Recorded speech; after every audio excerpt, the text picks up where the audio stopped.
അതിർഷിക്ക് വലിയ കോൺഫിഡൻസ് ആണ് ആം ആദ്മി പാർട്ടി വീണ്ടും വിജയം ആവർത്തിക്കും ഡൽഹിയിൽ എന്ന്. ആ പ്രതികരണം ഒന്ന് കേൾക്കുക. आम आदमी पार्टी का अगर आप इतिहास देखिए, आम आदमी पार्टी में हमने जब शुरुआत करी हमारे पास कुछ भी नहीं था. कोई सोच नहीं सकता था कि आम आदमी पार्टी राजनीति में सफल हो सकती है. ना हमारे पास पैसे की ताकत थी, ना हमारे पास बाहुबल था, ना हम धर्म की राजनीति करते हैं, ना हम वोट बैंक की राजनीति करते हैं.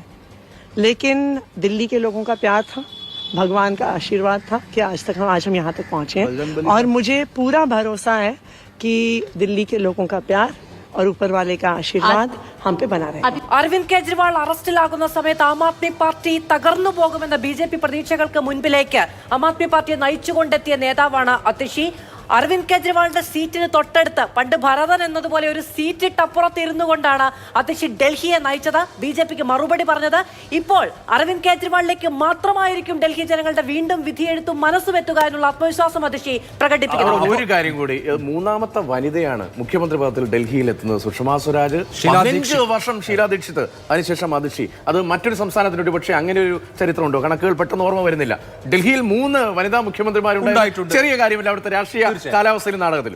ഒപ്പം അതിഷിയുടെ മുഴുവൻ പേര് മുമ്പ് അതിഷി മെർലേന എന്നായിരുന്നു. ഈ മെർലേന എന്നുള്ളത് അതിഷിയുടെ അച്ഛന്റെ പേരല്ല, വീട്ടുപേരല്ല. മാർക്സ് ലെനിൻ, അവരുടെ മാതാപിതാക്കൾ രണ്ടുപേരും മാർക്സിനോടും ലെനിനോടും ഉള്ള ആഭിമുഖ്യം കൊണ്ട് അതിഷി മെർലേന എന്നാണ് പേരിട്ടത്. പക്ഷേ അതിഷി മാർക്സിസ്റ്റ് പാർട്ടിയുടെ CPM-ന്റെ സ്ഥാനാർത്ഥിയായല്ല, ആം ആദ്മി പാർട്ടിയുടെ സ്ഥാനാർത്ഥിയായാണ് ജയിച്ചതും ഭരിച്ചതും. മുഖ്യമന്ത്രി രാജ്യതലസ്ഥാനമാണെങ്കിലും വർക്കിംഗ് ക്ലാസ് ആണ് അവിടെ കൂടുതൽ. വർക്കിംഗ് ക്ലാസ് നിശ്ചയിക്കും ആര് ജയിക്കണം, ആർക്കൊപ്പമാണ് എന്നുള്ളതാണ് ബി.ജെ.പിയുടെ ആത്മവിശ്വാസം. പക്ഷേ വളരെ ശക്തമായി എടുത്തു പറയേണ്ട ഒരു കാര്യം എന്ന് പറയുന്നത്, ഇപ്പോൾ അരവിന്ദ് കെജ്രിവാളിന് തുല്യമായി നിർത്താൻ കഴിയുന്ന ഒരു മുഖമില്ല എന്നുള്ളതാണ് ബി.ജെ.പി ഡൽഹിയിൽ നേരിടുന്ന ഏറ്റവും പ്രധാനപ്പെട്ട പ്രശ്നം.